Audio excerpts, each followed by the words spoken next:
Zimbabwe. Tadzoka zvikari. But nhasi ndina mukoma Veins. Vanopaita dambudziko shinu chairo.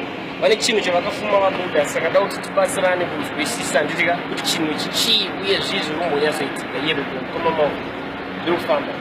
Eya, zviri kufamba nditika. Right, ungatitsanangura here kuchinja makabuda chii?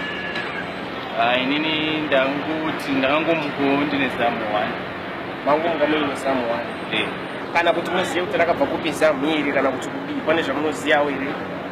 Vamwe vanongoti pamwe danana nemukadzi wemunhu kwandakaita ndokwakaita kuti ndine zamu 1. Vamwe vanongoti saka imi hamusi shuwa here nezviri kuitika kana kuti muri kuziva kuti zamu iri kuko rakabva kushuwa? Iya, zvinogona kudaro kudananawo nevakadzi vevanhu. Alright, saka mungatitaura here kuti matambudziko apa muri kusangana nawo?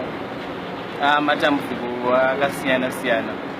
Unogona kungoti kana uri mukombi kamwana kadiki kanogona kungobata kuti mukaka mamakaka zvichizova zvinhu zvinokubata ini. Kana kuti ukapinda mushopu nana OK pamagadhi vanogona kusecha vachifunga pamwe paindi yemukaka, saka vanobata. Right, tichida kuziva pakubata ipapapa, isusu sekuziva kwedu zamu chinhu chinosungisa kana uchingowabata, saka iri rinosungisa here zvamuri kutaura kuti ivo vanomubata? Izvozvo zvika matosangana neni nanda kutobuda toenda kupolisi ndinobvunza kuti kubatwa kwari kuitwa zamu iri zvinobvumidzwa here kana kuti ndopuwa tsamba vanoda kubata vabate zvavo.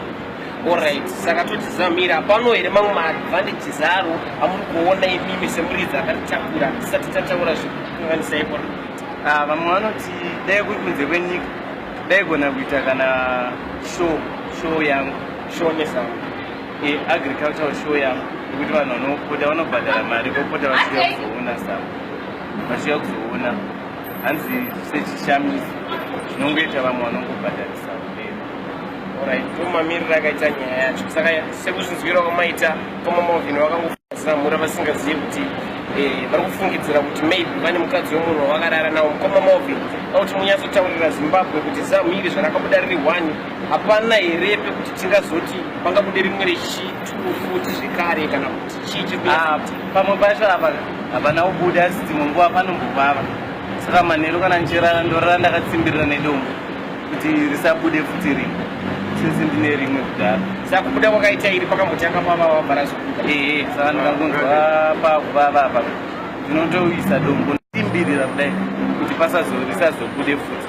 Saka ndachingokumbirawo ngoti kana pane kunonzi kwabhanda hanzi ndo vanoita vanobuditsa vanhu mazamu iwayo, kana pane anokwanisawo kuhama dzangu dzimwe vauye vandiperekedze tiende ikoko tinoona kuti ndigadziriswe pamwe rinogona kubatsira.